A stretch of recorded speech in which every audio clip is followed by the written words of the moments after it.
And here's the toy that we're going to review for today. This is the MCF Mandarin Spawn. And as you can see here, malaki-laki ang kanyang box. Nakita natin agad doon ang ating Mandarin Spawn.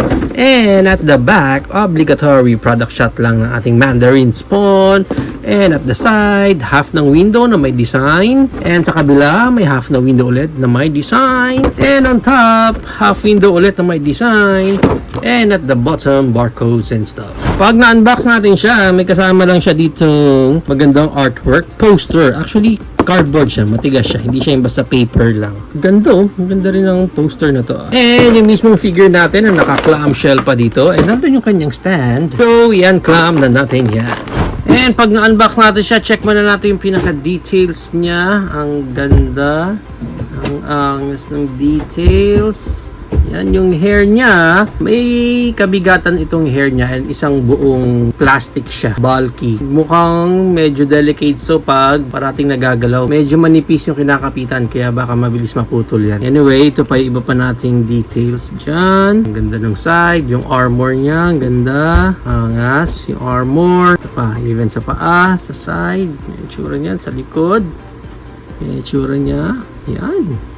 Nice, ang ganda, ang ganda ng details niya. So, para sa kanyang articulation, yung head niya is naro-rotate 360. Halos wala siyang look up kasi tumatama itong sa likod niya. And then, yung look down niya, halos wala ring look down kasi tumatama naman itong sa may chin area niya. Yung kanyang creed moment, natanggal din. May dikit dito kaso natanggal. Ang hirap niyang mag-creed moment kasi tumatama itong shoulder pads niya. Tulad dito sa kabila, kailangan mo pa ma-clear yung way para lang makapag-creed moment siya. So, since dito natanggal yung dikit nung sa isa niyang shoulder pad yan, hanggang ganyan yung shoulder kung wala sanang hindrance. May konting butterfly joint siya dyan. And then, of course, ng shoulder niya na rotate yan 360. Next, sa bicep na rotate din. Yung kanyang elbow bend, single lang, hindi double jointed. Na-rotate din yung dyan sa elbow niya. Yung sa hands niya, na-rotate din. And may up ng ganyan and down ng ganyan. Next, articulation niya, dito sa ab crunch niya, meron siyang ganyan. May final countdown siya.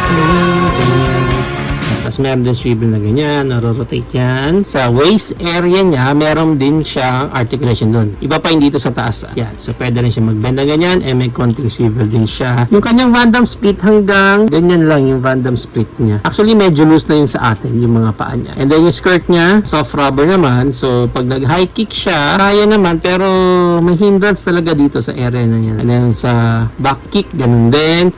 Although yung sa may part na to, soft rubber na. Pero ganun pa rin, may mga hindrance Yung knee bend niya is double jointed, yung knee.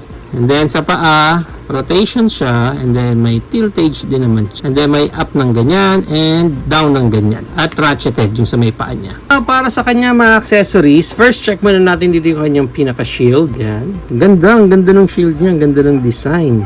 Angas ng shield. And then sa likod, akala mo tali talaga kasi ang ganda nung pagkakagawa nila, nung texture ng rope. Tsaka parang nasa wood, nakamount sa wood. Ang ganda, ang galing nung details nila dito. Pero may kabigatan din yung shield niya. Next weapon niya is itong blade na to na may dragon kasama. Tapos yan yung hawakan niya. Gold and silver na lang yung color niya. May mouth pa ng dragon doon. Ganda. Ang ganda rin. Ganda ng mga weapons niya. Next weapon is this one. Ito yata yung pinakasimple niya na blade sa lahat. And then ganyan lang din yung pinakahawakan niyan. Next is itong mas mahabang weapon niya. Then ganyan yung pinaka-blade niya. May tatak pa ng spawn doon. Then may dragon din dyan. Tapos yung handle niya. Ito ang di ko sure kung yung handle ba, is this supposed to be straight ba dapat ito? Or tumabingi na lang doon sa packaging niya? Hindi ko sure Kasi parang kung titingnan mo, parang pwede rin naman kung medyo tabingi itong handle niya. Parang maganda rin naman tingnan. Pero yun, di ko sure kung dapat straight to or talagang medyo nakabend dyan ng konti. Tapos weapon niya is this one, yung double blade niya na parang weapon ni Thanos. Ayan, may spawn markings din doon. Tapos may mga konting battle damage na rin. Parang weathered na itong kanyang pinaka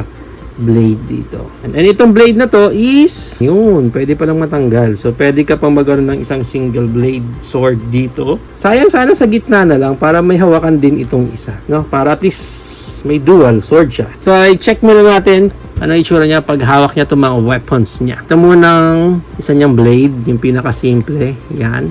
And itong pinaka-mahaba niya na weapon. Check natin. Medyo challenging din sa paghahawak ng weapon kasi medyo matigas yung mga fingers niya. Ang hirap iswak doon sa pinaka-loob ng mga daliri niya. Nagbe-bend lang yung fingers niya dito. Yan. Yun. Okay. Nasiksik pa naman natin.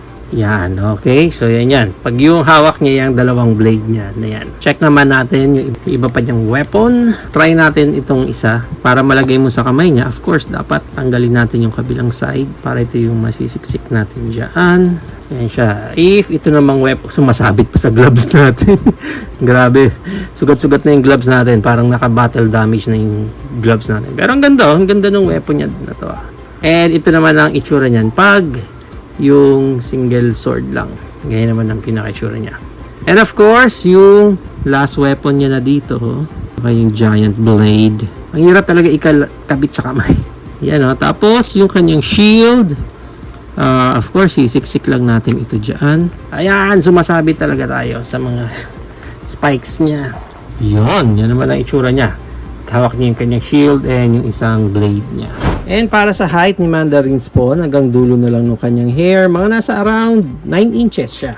Maganda niyan, i-compare pa natin siya sa isa pa nating Mandarin Spawn, ang ating blue variant. Mandarin Spawn, pareho lang ng height. Pero yung mask nila, magkaiba. Sa hair pa lang, iba na. Yung body, same. Paint up lang, pinagaiba. Sa shoulder, pareho. Yung arms, magkaiba na. Okay, ito kasing sa isa natin, dito yung spike niya, ganyan Pero dito sa red version natin, ganito kasi sa shoulder pa. Magkaiba din yun. And also yung kanilang skirt, kaiba rin. Yan sa korte pa lang, iba na. Yung paa halos pareho lang silang dalawa. So, include na rin our Masterverse Viking He-Man, Kong from Godzilla X Kong Empire, and Dr. Ellie Sattler from Hammond Collection, MCF Doomsday, knockoff version ng ating Marvel Legends Hulk, and ang ating Yolo Park AMK series Optimus Prime. So, yan ang ating height comparison.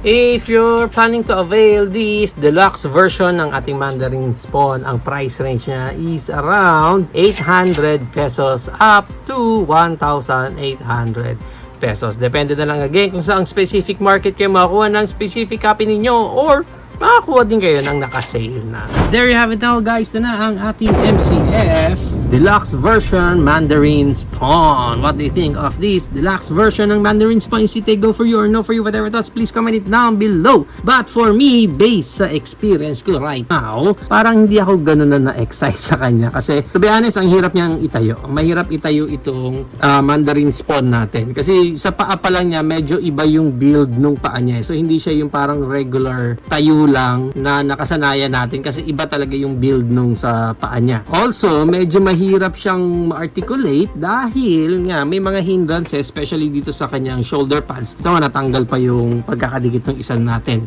Kaya okay sana na ma-articulate natin siya at pa-posing natin, pero dahil sa mga downside niya na yon, parang hindi mo fully magagawa yung gusto mong parang articulation talaga sa kanya. Buti na lang may kasama din naman siyang stand, pero isa sa pinaka maganda rin naman na part niya to is ang dami niyang weapon of choices niya. Choices Yan. So, I think itong part na to sa pagdating sa mga weapon niya, okay din para sa deluxe version natin na ito.